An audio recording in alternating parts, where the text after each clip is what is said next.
이 새벽 우리에게 주신 하나님 말씀은 사도행전 4장 13절에서 31절까지의 말씀입니다.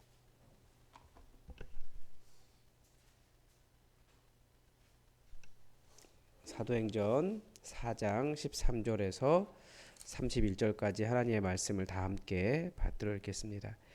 그들이 베드로와 요한이 담대하게 말함을 보고 그들을 본래 학문 없는 범인으로 알았다가 이상히 여기며 또 전에 예수와 함께 있던 줄도 알고 또 병 나은 사람이 그들과 함께 서 있는 것을 보고 비난할 말이 없는지라 명하여 공회에서 나가라 하고 서로 의논하여 이르되 이 사람들을 어떻게 할까? 그들로 말미암아 유명한 표적 나타난 것이 예루살렘에 사는 모든 사람에게 알려졌으니 우리도 부인할 수 없는지라 이것이 민간에 더 퍼지지 못하게 그들을 위협하여 이후에는 이 이름으로 아무에게도 말하지 말게 하자 하고 그들을 불러 경고하여 도무지 예수의 이름으로 말하지도 말고 가르치지도 말라 하니 베드로와 요한이 대답하여 이르되 하나님 앞에서 너희의 말을 듣는 것이 하나님의 말씀을 듣는 것보다 옳은가 판단하라.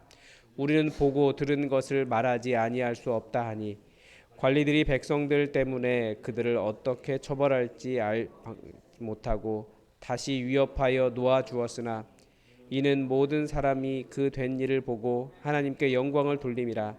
이 표적으로 병 나은 사람은 40여세나 되었더라.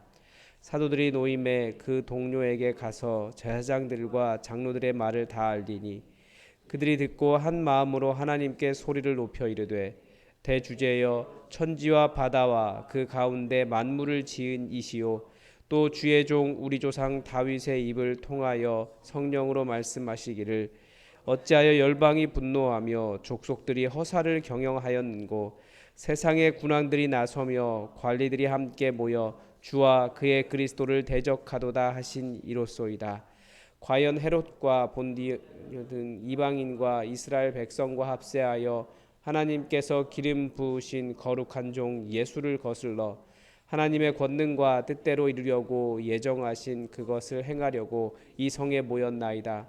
주여 이제도 그들의 위협함을 굽어 보시옵고 또 종들로 하여금 담대히 하나님의 말씀을 전하게 하여 주시오며 손을 내밀어 병을 낫게 하시옵고 표적과 기사가 거룩한 종 예수의 이름으로 이루어지게 하옵소서 하더라.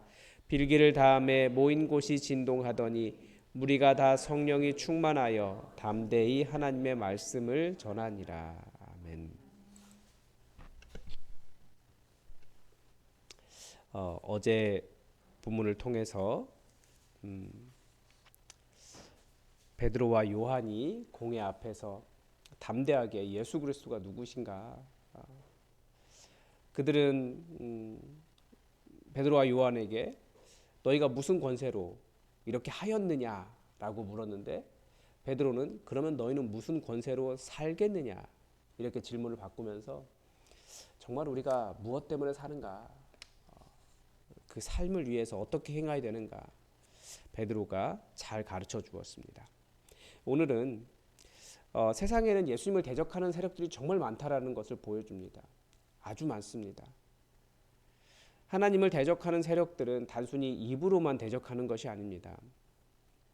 사도행전은 그들의 반대가 사탄의 반대가 아주 구체적인 일상에서 일어나고 있음을 가르쳐 줍니다. 심지어는 지금 성전에서도 일어나고 있다는 거죠. 베드로와 요한이 성전 지도자들 앞에서 복음을 증거했습니다. 성전 지도자들이 배움이 없는 갈릴리 어부로만 생각했다가 말도 너무 잘하고 실제로 병 나은 사람도 옆에 서 있는 것을 보고 베드로의 말에 어떻게 대응을 할 말이 없었습니다. 4장 8절의 말씀에 보면 베드로는 성령이 충만하게 말하고 있었습니다. 우리가 잘 알다시피 베드로는 흠이 아주 많은 연약한 사람 아니었습니까?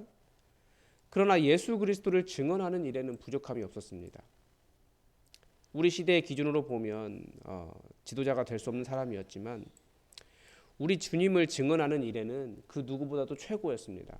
그러니까 우리가 우리 스스로를 부족하다고 생각할 수 있지만 성령께서 임하시면 성령에 충만한 사람은 누구든지 예수님의 좋은 증인이 될 수 있다라는 겁니다. 우리는 성령님이 임하시면 내가 권능으로 가득해져서 병도 고치고 예언도 하고 놀라운 일을 일으킬 것처럼 생각하지만 성령님이 임하시면 우리가 하는 일은 좋은 증인되는 것입니다.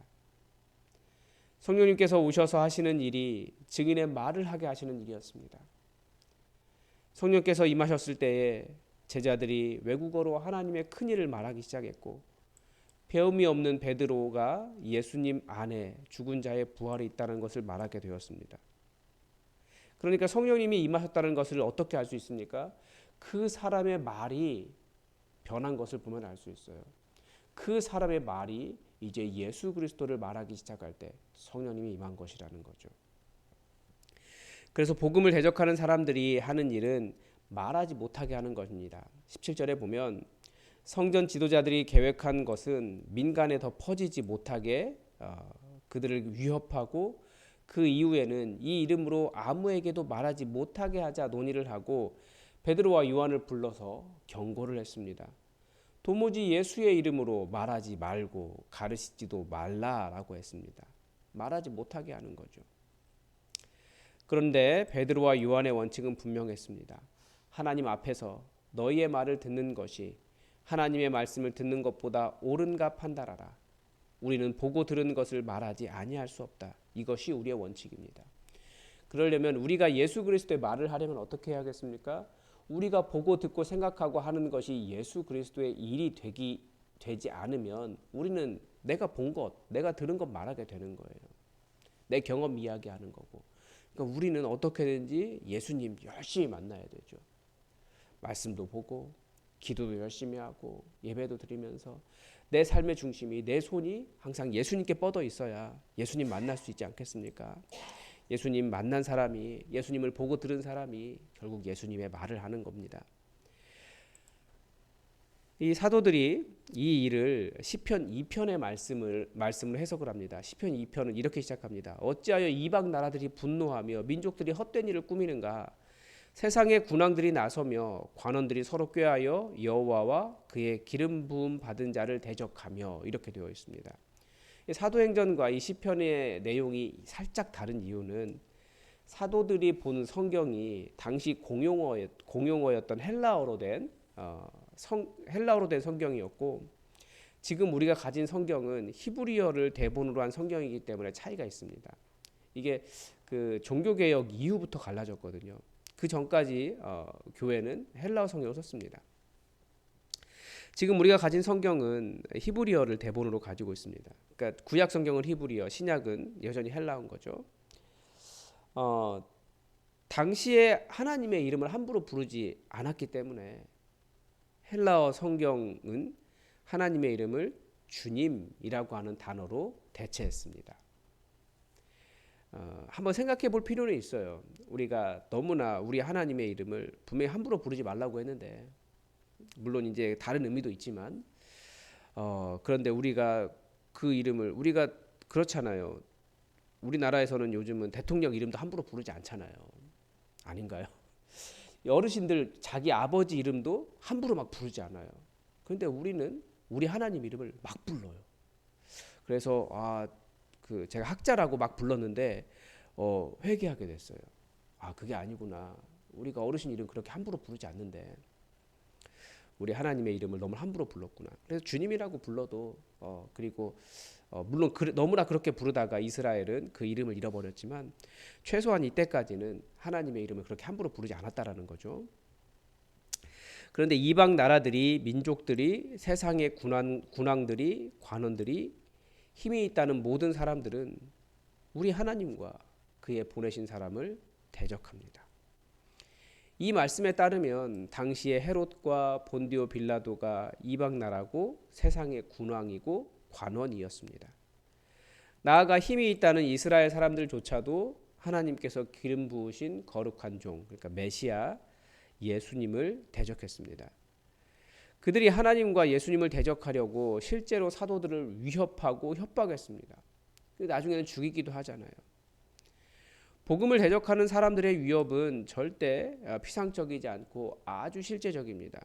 말을 못하게 하기도 하고 가난하게 하기도 하고 직장에서 쫓아내기도 하고 명예를 떨어뜨리기도 하고 다른 사람들 앞에서 평판을 깎아내리기도 하고 메신저를 공격하는 거죠. 자녀들을 위협하기도 하고 모든 권력을 동원해 두렵게 하기도 합니다.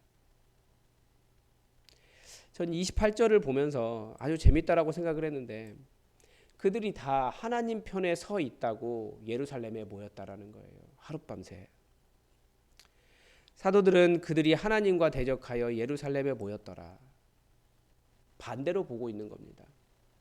이 사람들이 하나님 편에 서기 위해서 온 것이 아니라 예수님을 대적하려고, 하나님을 대적하려고 예루살렘에 모였더라.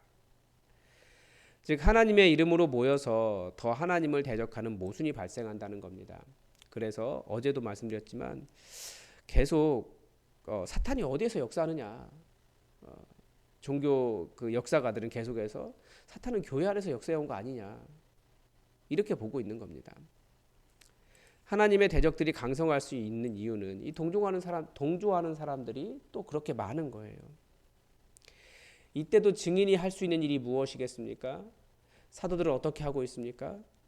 사도행전을 기도행전이라고 하는데 우리는 다시 사도들이 했던 기도를 들을 수 있습니다. 29절부터 30절입니다. 주여 이제도 그들의 위협함을 굽어 보시옵고 또 종들로 하여금 담대히 하나님의 말씀을 전하게 하여 주시오며 손을 내밀어 병을 낫게 하시옵고 표적과 기사가 거룩한 종 예수의 이름으로 이루어지게 하옵소서. 이 기도가 바로 사도들의 기도였고 복음을 전하다 위협을 받을 때의 기도였고 실제적으로 삶이 어려워질 때 한 초대교회의 기도였고 나를 구원하신 예수님께 충성하는 증인들의 기도였다라는 겁니다. 주여 복음을 전하는 증거하는 일에 위협이 있습니다. 그러함에도 불구하고 종들이 담대하게 하나님의 말씀을 전하게 하여 주옵소서. 손을 내밀어 병을 낫게 하시고 예수의 이름으로 표적과 기적이 기사가 나타나게 하옵소서. 한번 우리의 기도를 돌아볼 필요가 있죠. 우리 교회의 목표, 우리의 목표는 단 한 가지입니다. 영혼을 구원하여 제자 삼는 일. 그런데 우리는 다른 데 목표가 있어요. 영혼을 구원하여 제자 삼는 일보다 내가 어떻게 더 편할 수 있을까? 내가 만족할 수 있을까? 나의 어려움을 뛰어넘어 어떻게 예수 그리스도를 증거할 수 있을까 보다는 내가 어떻게 하면 더 안전할까? 그러면 사탄이 그 부분 공격하는 거예요. 지금까지 무엇을 위해 기도해 오셨습니까? 그 기도가 틀렸다라는 건 아니에요. 당연히 기도해야 되는 문제예요. 우리의 삶의 위협을 없애달라고 기도합니다. 그런데 당연히 기도해야 됩니다. 그러나 사탄은 교회 안에서도 교회 바깥에서도 복음을 전하는 종들을 위협합니다.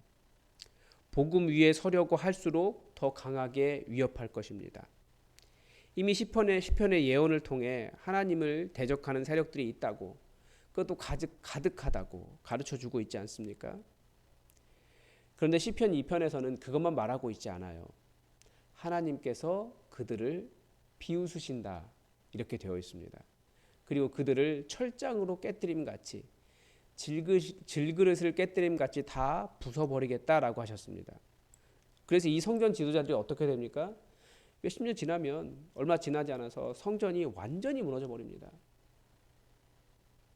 정말 철장으로 깨뜨림같이 로마 군인들이 와서 질그릇을 깨뜨림같이 벽돌이에 벽돌도 남지 않게 완전히 다 무너뜨려 버립니다.